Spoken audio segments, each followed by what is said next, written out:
রামিসা ধর্ষণ হত্যায় মৃত্যুদণ্ডপ্রাপ্ত ঘাতক সোহেল রানা দম্পতির জেল আপিল শুনানির জন্য গ্রহণ করেছেন হাইকোর্ট। বিচারপতি মোহাম্মদ আলী ও মোহাম্মদ সাইফুল ইসলামের সমন্বয়ে গঠিত বেঞ্চ এই গ্রহণ আদেশ দেন। Attorney general barrister Ruhul Quddus Kajal বলেন, শিশু রামিসা এবং মাগুরার আসিয়া হত্যাকাণ্ডের মামলা মুলতবি ছাড়াই শুনানি করতে চায় রাষ্ট্রপক্ষ।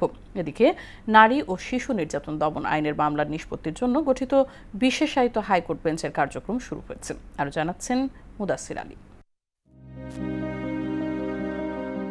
বিচারিক আদালতে শিশু রামিসা ধর্ষণ হত্যা মামলায় মৃত্যুদণ্ডপ্রাপ্ত দুই আসামি সোহেল রানা ও তার স্ত্রী স্বপ্না খাতুনের করা জেল আপিল শুনানির জন্য গ্রহণ করেছেন হাইকোর্ট। মামলার ডেথ রেফারেন্স ও আসামিদের আপিল অগ্রাধিকার ভিত্তিতে শুনানির জন্য রাষ্ট্রপক্ষ আবেদন করায় রোববার বিচারপতি মোহাম্মদ আলী ও বিচারপতি মোহাম্মদ সাইফুল ইসলামের সমন্বয়ে গঠিত হাইকোর্ট বেঞ্চ এই গ্রহণাদেশ দেন।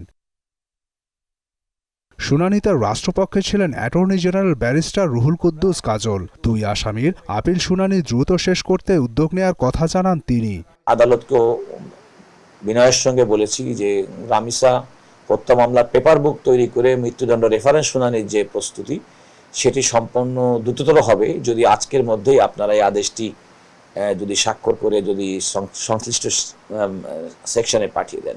তাদের আপিল মঞ্জুরির যে আদেশ, জেল আপিল মঞ্জুরির আদেশটি তারা সেকশনে পাঠিয়ে দিবেন। আদালত সূত্রে জানা যায়, আপিলে প্রধান আসামি সোহেল এই অপরাধের পেছনে মাদকের প্রভাবের কথা উল্লেখ করেন। অন্য আসামি স্বপ্না তার সম্পৃক্ততার বিষয়টি অস্বীকার করেন। একই দিনে অগ্রাধিকার ভিত্তিতে নারী ও শিশু নির্যাতন দমন আইনের মামলাগুলো নিষ্পত্তির জন্য প্রধান বিচারপতি জুবায়ের রহমানের গঠন করা বিশেষায়িত হাইকোর্ট বেঞ্চ কার্যক্রম শুরু করেছে। বিচারপতি বিষ্ণুদেব চক্রবর্তী ও বিচারপতি কে এম রাশেদুজ্জামান রাজার সমন্বয়ে গঠিত হাইকোর্ট বেঞ্চ এই কার্যক্রম শুরু করে বলে জানিয়েছেন attorney general barrister Ruhul Quddus Kajal. বিশেষ বেঞ্চটি আজকে থেকে কার্যকর হয়েছে। মাননীয় বিচারপতি জনাব বিষ্ণুদেব চক্রবর্তী এবং মাননীয় বিচারপতি জনাব রাশেদুজ্জামান রাজা 20টি এই মামলায় এই জাতীয় মামলা তালিকাভুক্ত ছিল। এই বেঞ্চে কোনো মামলার মুলতবি গ্রহণ করা হবে না বলেও জানান তিনি।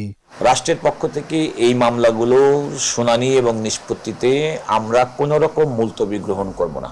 মুদাসসির আলী, মোহনা সংবাদ, ঢাকা।